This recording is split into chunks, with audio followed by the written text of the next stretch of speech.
All right, g'day. Here we are at a 1 a.m. release here on the East Coast. um, should be a nice short one. I guess it's the one of the added additions of what normal weekend Survivor pick is. Unfortunately, I just have the one left now after last week's debacle. Scott, you should have talked me out of it a little harder. But yeah, Thanksgiving Thursday right now here on the East Coast. Scott will catch up in a few hours. But yeah, Scott, what do we got for this short schedule of games and, one of them to sort of add to the 18 weeks? Well, I thought this was going to be a short show also. I invited my buddy Kevin here. Kevin, am I allowed to say how many picks you have left? Absolutely. Okay, because Kevin has 2 picks left. You know why he has 2 picks left, Adam? Because he didn't pick the Raiders. So I thought it would be good to have Kevin on here to give us his perspective. We do have a short slate. We do have 4 questions. I think this is always a fun time. Hopefully we'll keep it under 2 hours. We'll see how it goes. Guys want to start with game number 1? Kevin, you can jump in here anytime you want. I'll start with game number 1. We have the first game on the slate is – I didn't even give you guys the list of picks. My fault. No. I was going to say I was going to go through the games the wrong way. Let me pull this up just a second. This is kind of funny. Usually I'm better prepared. I think I'm just behind the times because it is so late on the East Coast. I think the number 1 pick was Eagles. I don't know, Kevin, are you going to admit which ones you picked or not? Yeah, I have no problem with that. I'll even give you what my 2 picks will be on Saturday, God willing that I make it there. Okay, well, we'll do that one too. So why don't we start with – because you have 2 picks here, Kevin. I see your 2 picks. And it looks like, yes, I have another buddy who's on the Eagles. So it looks like the Eagles were our number 1 pick in the VHP proxy group this week. And Kevin, you want to tell us the case for the Eagles since you've got 2 picks on them? Well, we've been planning to use the Eagles for Thanksgiving since week 2, believe it or not. And nothing has really changed as far as injuries goes, as far as any of the teams playing to change our mind. And by we, I actually do this with me and my dad. And we've been splitting some of the picks for Survivor, for Millions, me, my dad, and my brother. And we originally started with 7 picks, and now we're down to 2. And for the 2 picks that are left, we actually chose to use Baltimore week 2 very early, knowing we won't be able to use them for Thanksgiving, which means we had to save Philly for Thanksgiving. We had a backup plan for both of those picks in case something happened with Philly. One of them would have been Kansas City, and one of them would have been Detroit. And you would actually, if you saw my Survivor entries, you would see that 1 pick actually only has Kansas City and 1 pick only has Detroit. And that's because we used Baltimore early. And one of the reasons why we used Baltimore early is because we had PTSD from entering Circus Survivor last year and being knocked out week 1 from that infamous Cincinnati Bengals 14-point favorite. Touchdown overturned in the end zone, fumbled into the end zone, debacle from last year. So we wanted to just get on the board. And now that it's Thanksgiving, like I said, we've been planning for a while. And although I really don't like Philadelphia as a team, they are our 2 picks for this week. And it's been that way since 10 weeks ago. Sounds really good. Adam, you're also, I know you're always willing to say what you've got. You're also on the Eagles. You want to tell us, did you do something similar? Did you save the Eagles for this week? They were one of the ones. Unfortunately, they were the one that tagged onto the one that actually Baltimore got through last week for, unlike the other selection. So it was only one choice after last week. Looking at both Thanksgiving and Christmas Day, they just looked like they were getting tougher and tougher as the season went on. Had just left the Eagles there. Plan was to use the Ravens last week and then the Eagles on that one, and then the other one when the Raiders got through, use the Ravens again. So it goes. But looking at the money, and unfortunately, this is also looking at the chart. We're going to need the Bears, and then also looking at the money line. While it's about 63% of the overall money on the Eagles, it's actually 72% of the money line is on the Bears from the Masters. So yeah, this one does have me a little bit edgy, but I called it on Monday when we did our Prime Suspects podcast. I was going to pick the Eagles. Going into it, I didn't really have that much choice because the Ravens were used. I couldn't use them. But yeah, even on the spread, it's like 68% of the money overall, 92% of the master money on the -7, 6.5. But yeah, it's going to be a tough one. Just close the eyes. Hopefully, if you get knocked out tomorrow or today now, Bengals do the job. Burrows comes back and wipes out Ravens. Be interesting to see how much of that split between the Ravens and the Eagles when the numbers are released, to see which one is the top pick. I suspect the Eagles will be. I imagine a lot of them, like Kevin mentioned, sort of saved this one for a long time. But yeah, we'll see what happens when it gets released, and then again we'll know by this time tomorrow whether the field's being cut a little bit, or whether we're the ones potentially getting cut on Friday. Very true. Yeah. But yeah, I imagine the Ravens is your second pick, and I'm not sure anyone else is getting picked this week. Oh, I wouldn't be a gambler, Adam. You're dead wrong. They are not the number 2 pick. The number 2 pick comes out of Kansas City. The Kansas City Chiefs check in at number 2. This one was kind of a surprise to me because I'm not sure I'd be willing to play a road team in this whole contest. I think I'd at least want you at home. But I had a couple picks come in on Kansas City. You want to tell us what the master money looks like on that one? Yeah, I mean, on the spread, it's well balanced. Looking at about 78% of the master money's on the plus points. And the money line, yeah, shit. With this money line, this is one I definitely wouldn't want to be on the Chiefs. 75% overall on the Chiefs, 68% on the Cowboys. So, yeah, there's no way I could have found my way on the Chiefs this one. Yeah, Cowboys showed up second half last week and come over the top of the Eagles. But, yeah, Chiefs have been pretty rough. So, surprised that that's the case there. I would have thought Ravens was an easy second choice. And I did actually talk to the person who put this pick in, and the fight came down to between Kansas City and Baltimore lost in the late rounds. Kansas City ended up winning it on their ticket. So it was kind of a shock, when I entered it. But let's go on to number 3, and this will be no shock. Here comes Baltimore. Baltimore checks in at the 3rd spot. How's the money look on this one? Because I actually think this is probably the best one of the group.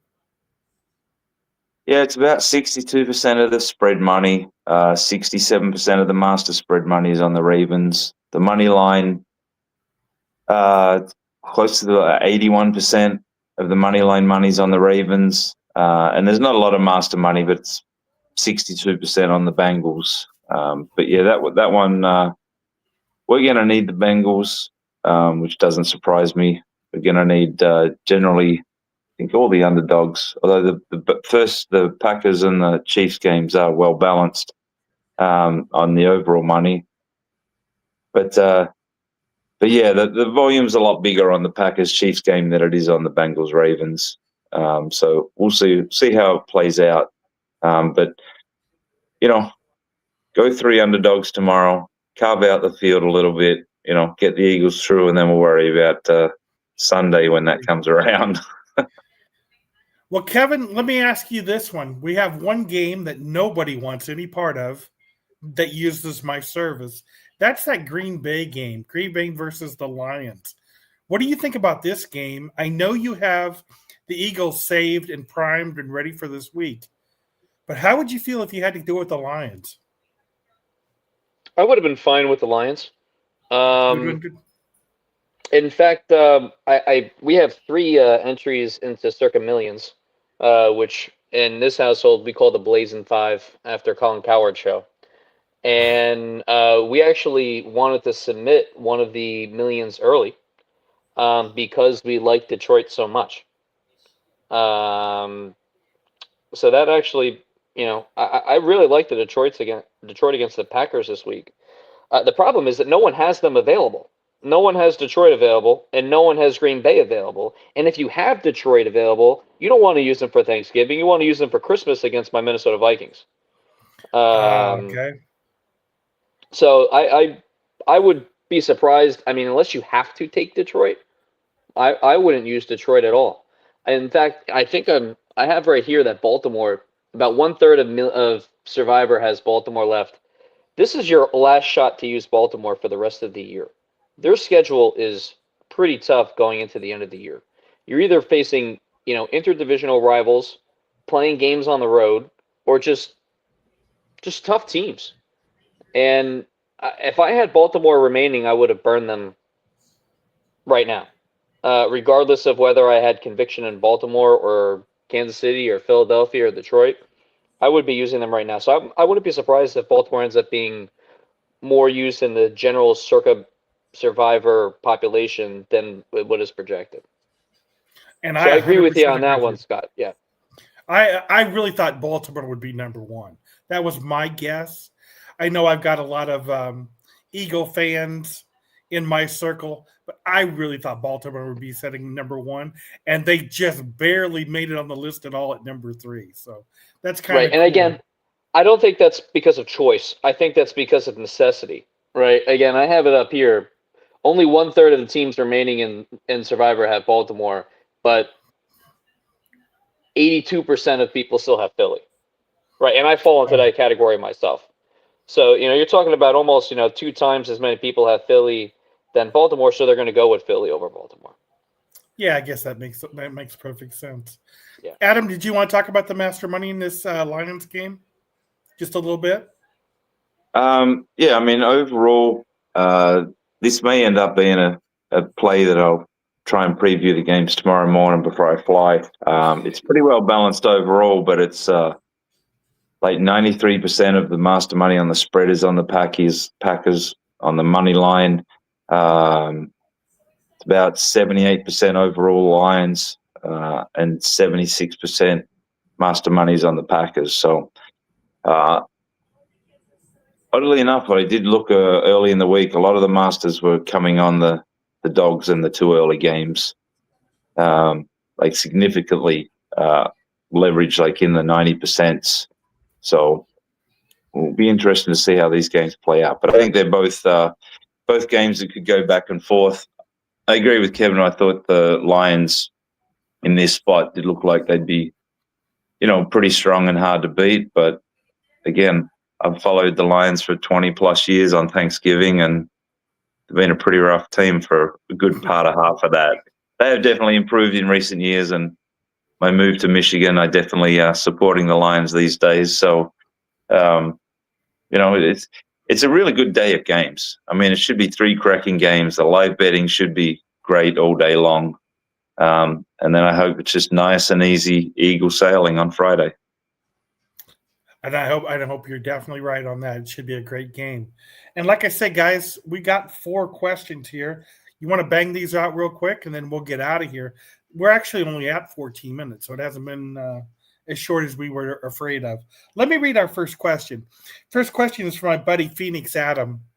He says, going into the week, the Eagles and Ravens were heavily favored to be the highest picked teams. Both teams have had injury information go against them. What are you guys seeing from the master money in both of these games? And would that impact your decision on considering using them? Well, you've already talked about the master money, but the injury situation, would that have shied you guys away from either one of these teams? For me, I'm just closing my eyes, picking them, and hoping to survive to Sunday. That was my goal this week. I had no Ravens. I had no choice. This was just quite easily Eagles pick. And, I mean, I looked at Sunday. I'd marked the Chargers for a long time for this Sunday as the spot to use them, because it was one week that I had Rams Chargers split. with the entries I had left. And I believe this one that I actually used the Rams and had the Chargers. But I've made a rule since that Cincinnati Bengals last year not to pick the team against the team that just knocked me out last week. And unfortunately, I was stupid enough to do that with the Raiders last week. Chargers are playing the Raiders. Why would I step into that bear trap? So I have no idea right now what I'm going to pick Sunday. Should I make? Kevin, what do you think on this one? Are you worried about any of the injuries? I would be worried about the Bears' injuries against the Eagles. I think all three of their starting linebackers either are questionable or may not play. And I feel like that's the one position I would not want to lose against playing Philly and their run-first offense. I think Philly's big injury that came up was Devonta Smith.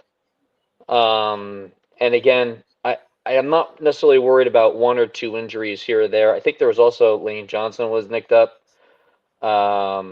And I think Barkley might have had something going on. But I'm not really too concerned about it. I also am not concerned about being on the chalk side, so to speak.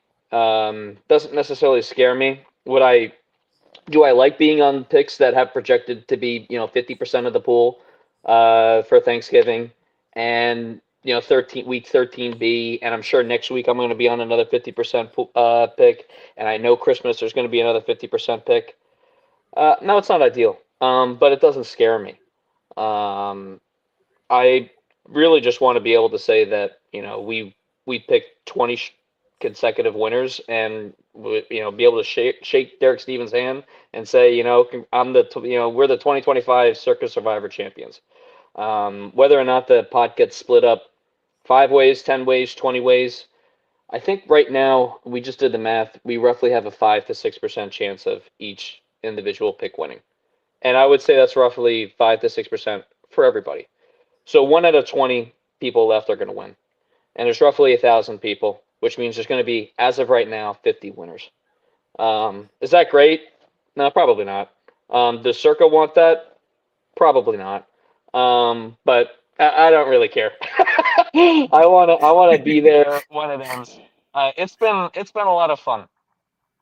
So a little bit about me. I'm not sure that many people know. I'm a professional gambler, right? I've been doing it professionally, full time for 3 years, but I've been taking it seriously for the last 6 years. I come from a data science background. I used to work for IBM in Manhattan for about 5.5 years, and then this gambling thing, turned from a side hustle to a part-time job to, oh my gosh, this has to be taken seriously as my full-time job. And don't get me wrong, it is awesome. It's changed my life. And then Bet Bash, I've been able to meet you guys, and that has also changed my life. The Circa Survivor and the Circa Millions is kind of like a side quest throughout the year. And it's really, the sweat and being part of it is just as fun as potentially making money.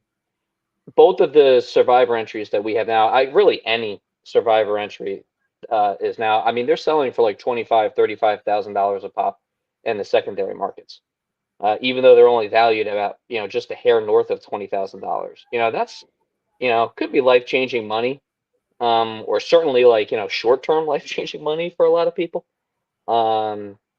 It's been fun to take it seriously, but we're going to have a lot of fun with this. Like I said, I'm not going to be contrarian, like, picking the Raiders last week. I'll let Adam and the rest of them do that. I'm okay with picking the Chalks for the rest of the year, and just getting to that final week as potentially a winner. Just keep it. And since you mentioned Bet Bash, I think Bet Bash is the greatest thing in the world. I think I might have told one person that before, but that's where you make all the connections. It's the place to be. But let's go on to question number 2 from a guy named Ricky Steamboat. What has been your best finish in the contest? What strategies have you found to be successful? Adam, you want to go first on this one? What's your best finish in Survivor? No idea. Can't recall. But I think this is getting to Thanksgiving week. I might have done it once before. And probably similar situation. I think last year or the year before lost a lot of entries early. Again, Cincinnati Bengals. And I think I might have gotten to this point last year.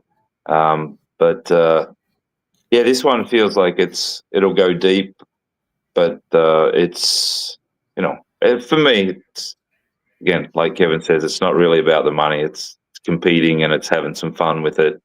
Again, lone wolf in this thing, don't have partners, don't in any of that nature. So it's really me, myself, and I having arguments on Friday night about how we're going to do this and how we're going to pick it, saving teams versus laying them out early and just making sure you get through all those kind of things. But I've been dancing through the raindrops through all of this. There's many people that haven't made it this far.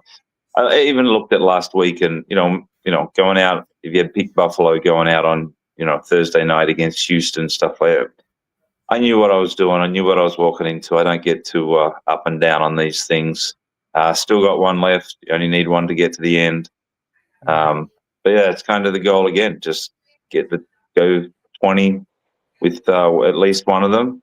12 down, 8 to go. Hopefully there's 7 to go by Sunday. And I'm, in the same spot as what Kevin just mentioned. It's surviving now.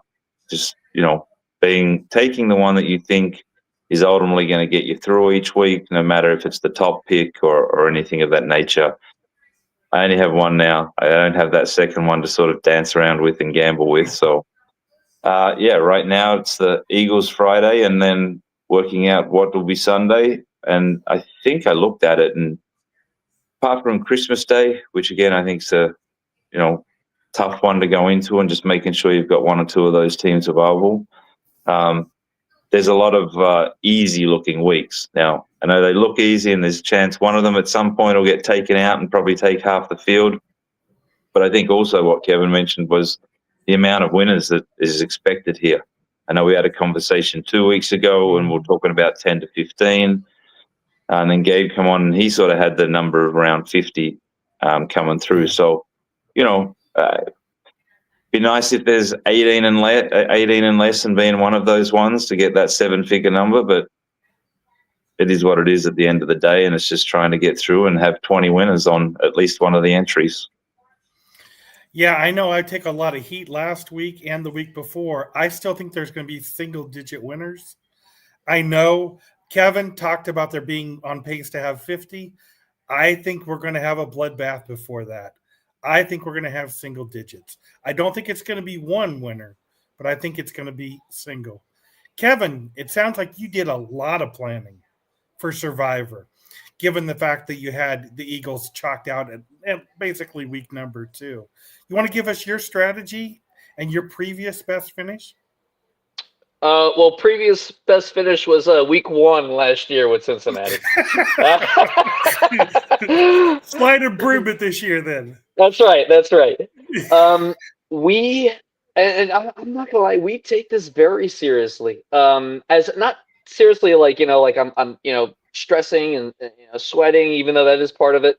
I really do, because this is what I do for a living. This is what I do full time, which is a professional gambler. And like I said, this is like a side, fun piece of this that I've also been able to share with me, my dad, and my brother. After every week, I'm not kidding, we stay up and we look at all the picks remaining and we go through it all over every single week. We've been doing it after week 1, we've been doing it after week 2, we've been doing it all the way now to week 12. And we go out and we chart on a computer and then on a whiteboard all the picks for the rest of the year and say, here's our primary pick and then here's our backup pick. Something that I alluded to earlier on this call. The second thing that I do, and believe it or not, if Adam actually looked at my Prime Sports account in New Jersey, he would see how many times I use free bets and promotions to hedge on almost any given week. So there's so many promotions and free bets and other, attractive things that sports books give. And every single week, I constantly pour them on the opposite of my Circa Survivor picks. One, it actually happens to be, in most of the cases, the most positive EV thing to do because I'm usually picking on a favorite. I'm putting a lot of bonus money and promotions on the underdogs, which on a high level description, that is what you're supposed to do. Mm-hmm. But, like last week, I had so many promotions and so many bets because my pick was San Francisco on Monday night. And for the primetime games, typically you see a lot more promotions offering from DraftKings and FanDuel and Caesars and Prime and BetMGM and ESPN, all those different sports books that encourage you to bet those standalone games. And I use them to my advantage to be a hedge. So, for example, I almost had, I think, like a risk $1,000 position for I think I got it up to $25,000, $30,000 on what was it, Carolina against San Francisco. And for me, that was okay. If I lose two of my Survivor entries, which are each valued at least $20,000, if not $30,000, if you want to look at the secondary market. But if I were to lose those two, I gain back my 30,000. What was it? I forget what it is. It's getting late, but it was either like I said, $15,000 or $20,000 or something like that. It was a very, very high number because San Francisco was so favored and they played on a primetime game. New England, I think the week before was in a very similar situation. New England or Denver, where they played on a standalone Thursday game. They played on a primetime game. They were a massive favorite. And you were able to put all that promotional money, all those promotions, and direct them against hedging my Survivor picks. And that's kind of what I've been doing all year long. That's what I'll continue to be doing all year long. So that's pretty much my strategy, right? Let's go with what I think will get me to week 20. Go through all 20 picks, and I don't really care what the rest of the general population is doing. And then also I will strive to get the biggest favorite so I could put all that promotional money on the opposite side where I really get the biggest bang for my buck. And I lost a crazy, crazy game on the Arizona Cardinals. Miraculous. I don't know how in the world they came back and won. We lost 2 Survivor entries, but I had a risk-free $10,000 position, which almost pretty much paid for all my entries for Survivor and Millions combined. So it makes me kind of feel a little bit better knowing that I had that in my pocket. And that's kind of what I recommend everyone else to do. Gotcha. Assuming that you live in a state that offers sports betting. There's a lot of people who maybe enter the Circus Survivor pool that might not be able to do that. Yeah, that's true too. That's definitely true. All right, I think we've got 2 more left. Oh, this one's from my buddy Tim F. I know everybody knows him. He said, "I would think most would have saved the Eagles for the first or maybe the Ravens, but to me, looks like the sharp action is coming in on the Dogs." Adam, you talked about this earlier. Eagles can't score. Bears keep finding ways to win. Seeing the same thing, Adam, for the sharp action. Happy holidays to everyone. And Adam, you talked a little bit about that sharp action coming in on the underdogs. It very well may be a very bloody tomorrow for Thanksgiving. Yeah, again, Packers and Cowboys definitely getting bet early on. Bit more on the Ravens and then a lot on the Eagles. But I think there's some of that Ravens-Eagles money is also some teasers that have put those things together. But yeah, it'll be interesting. That's what I said. I think the 3 games should be back and forth games, and I expect at least one of those dogs to win outright. Yeah, I think that's a very good bet. I don't know which one, but I definitely think one of them's going to win also. Kevin, you got a thought? Yeah, I gotta cut you off. The Circus Survivor general population just got released 4 minutes ago. Go ahead. Do you know what the biggest shock is? I didn't see it. 2 people forgot to put in their picks. There is no way. There's no way. I am stunned seeing that every. We haven't had that in a couple of weeks. We had a lot of that week 1, a lot of that week 2, even 3, 4, 5. We haven't seen that in a long time, and I know that it's early, but losing 2 entries. I wonder if it's the same guy losing 2 picks. God, I don't know. That's $40,000 gone. Okay, and then we. I just put it up. I just refreshed. I've been refreshing this whole time, and I'm like, man, it's 1:40 Eastern. They said it was going to be here an hour ago. Where is it? They posted Grandissimo. Where's Circus Survivor? And wow, that's remarkable. Again, I thought that the Ravens was going to be high, and I wasn't wrong. I saw some people post like it was going to be around 24, 25, 26%. It ended up being almost exactly 30%, and 33% of the population has them left. So almost everyone that has Baltimore remaining picked Baltimore. And then Makes perfect sense. 54% picked the Eagles. So 50, 54, 55, and percent for the Eagles, 30% for the Ravens, and then 8% for the Chiefs. That's what I would have expected. Okay, perfectly. All makes sense then. Well, looks like we've got Wow. one final question here. Now that you've given us all a heart attack and I had to check my system again. You don't know how many times I check the stupid system for the submit page to make sure that damn thing says 0. Because I'm looking at it again and Wow. it scares me. I can't believe. Oh, right. It does. It frightens me to death. I'm sure. You wouldn't believe how many times I check it. I check it probably 15 to 20 times. I'm just paranoid over it because it means so much. But let's do this with our final question. This is I'm not sure who this is. Model Magic Lisa at Model Magic Lisa. It says, "I'm not in the Circa contest, but I have a question.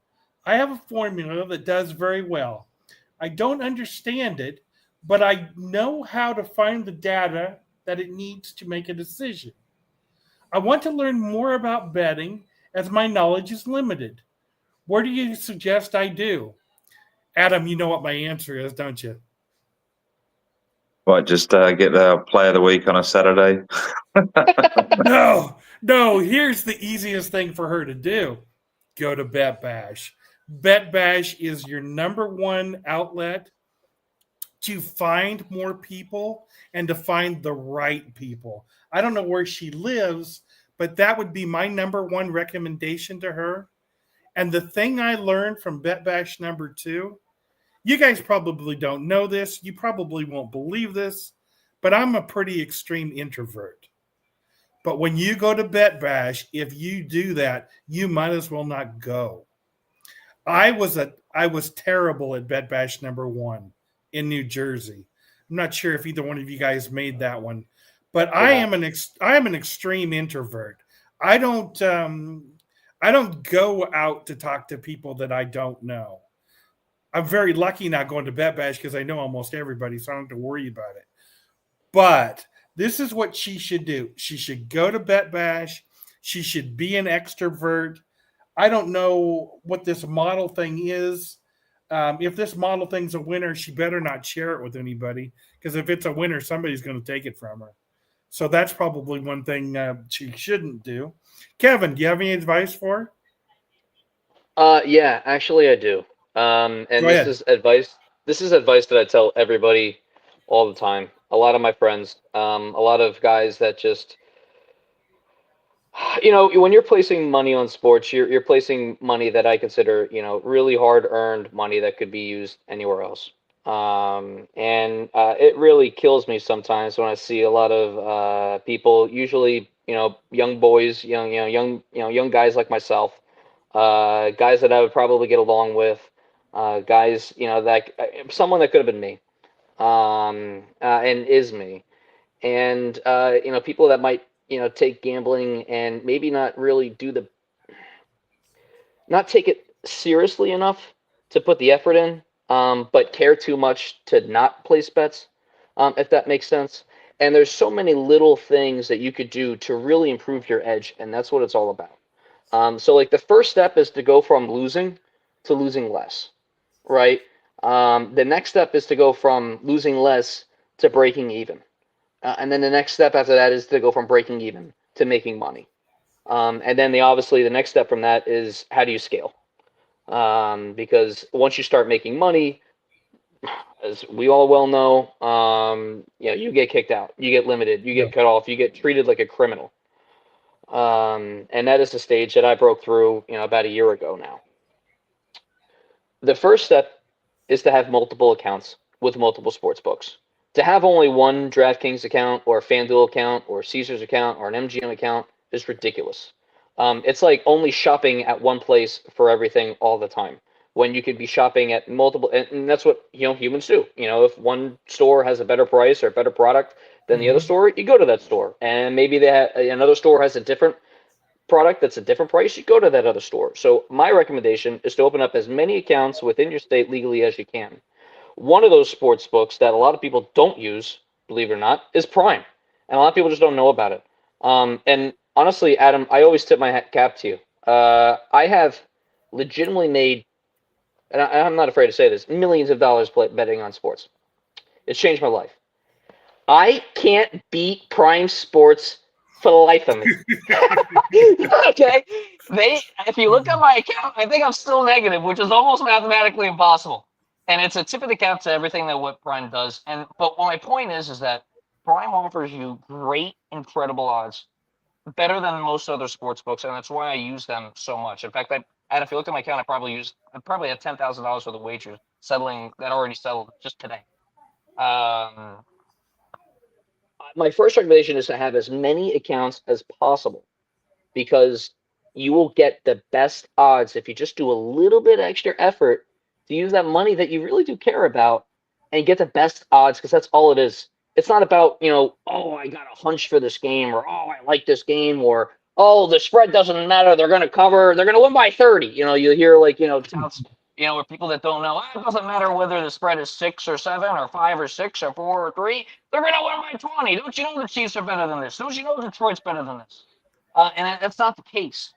Every number matters. Whether it goes from -110 to -109, whether it goes from +110 to +111. And that little bit of edge goes so long in either extending your EV or helping you lose less, which is the first goal.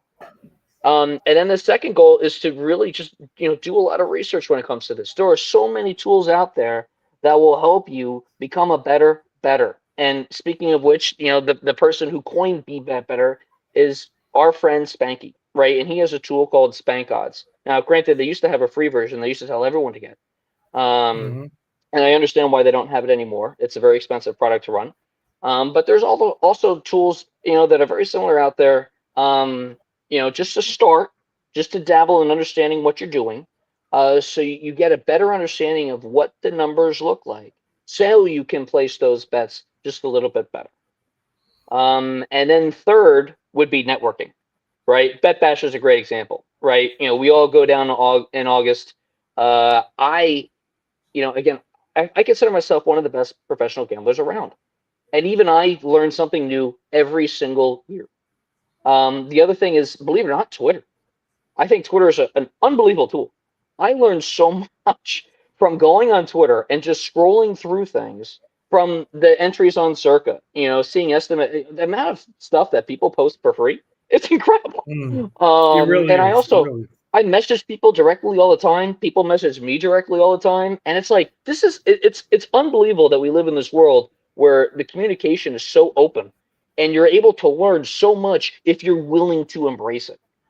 So those are the three things that I would recommend everyone to do. The first thing is, like I said, open up as many sportsbook accounts as you can. The second thing is to get as many tools as you can. And then the third piece is networking. And that would make you become a better. I think that's great advice. Adam, what do you think? Do you have any advice for Lisa? No, I think Kevin hit the first one's the key one. Like, shop around.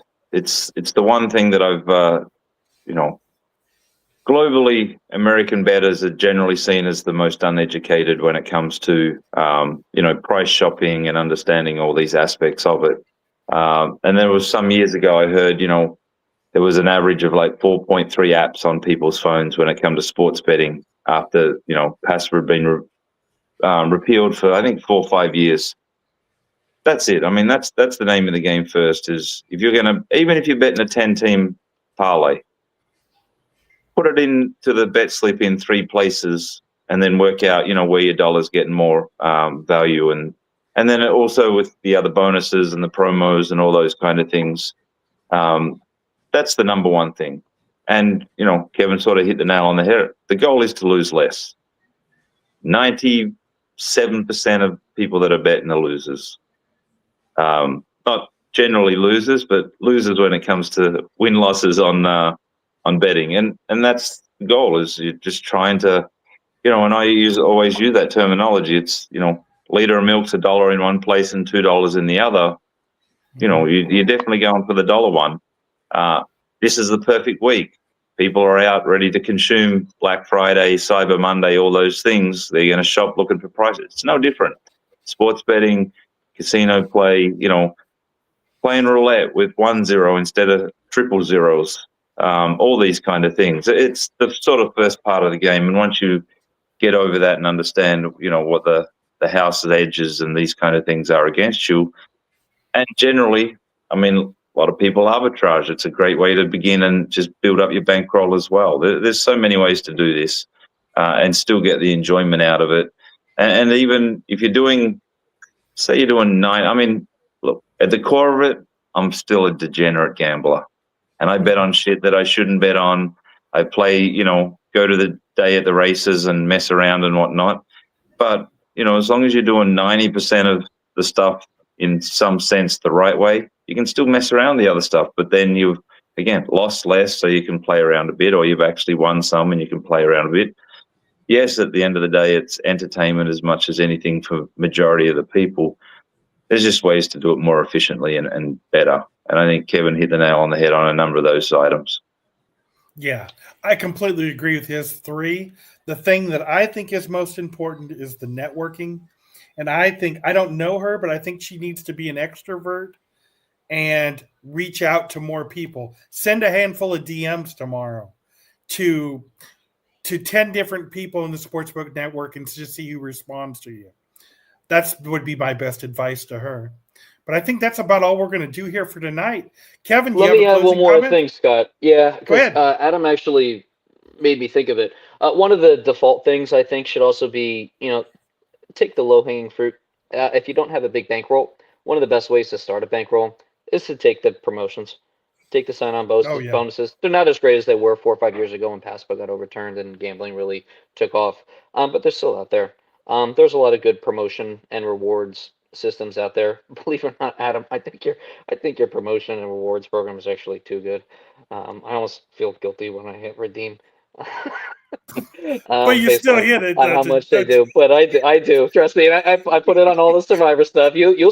I redeemed the $500 free bet and put it right on Carolina for Monday night. That really helps psychologically with the Circus Survivor stuff. But a lot of programs do have some pretty generous rewards programs, some pretty good promotions, and especially when you're a low-level gambler, because a lot of these promotions are also limited to only 10, 20, 50, $100. It's a good way to start building a bankroll so you could get to the next step. Low level, low hanging fruit to just grab that you probably shouldn't ignore. And again, you only get all of those if you have all the accounts out there. You're hamstringing yourself if you don't have all the accounts that don't have all the promotions out there. Very good point. Adam, you got any closing thoughts? We're going to go ahead and do another one of these shows. Regular time on Saturday. I have no conflicts. Nebraska is playing on Friday. That's right. I think a lot of college games are on Friday. Though I honestly haven't even looked at that schedule yet because of the Thanksgiving days on Thursday. Yeah, Nebraska likes playing on the Friday afterwards. So we'll have our business. We'll have our win tomorrow, or on Friday rather.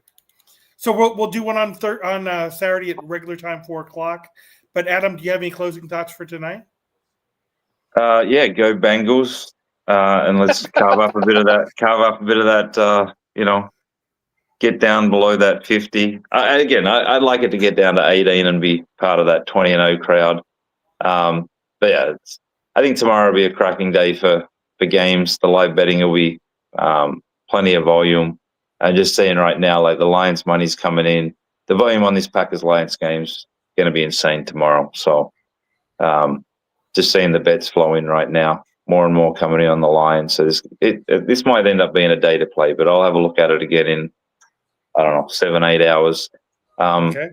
But yeah, just enjoy the day, enjoy the, festivities and whatnot. Have a few bets, a few beers, and everyone, good luck tomorrow. Especially for Friday, the outlying game, get through the Eagles, and then we'll get into the weekend and catch up Saturday. That sounds really good. Well, I want to thank everybody for tuning in for this late night special edition. I'm planning, if I can talk Adam into it, we'll have another special edition on the Christmas week. We'll see what happens though. But that's all I got for tonight. Again, thank everybody for tuning in. Yeah, and thanks for Kevin joining us. I think he gave some good tips and leads on how he's thinking about his entries as well. So all the best, everyone, today, and good luck.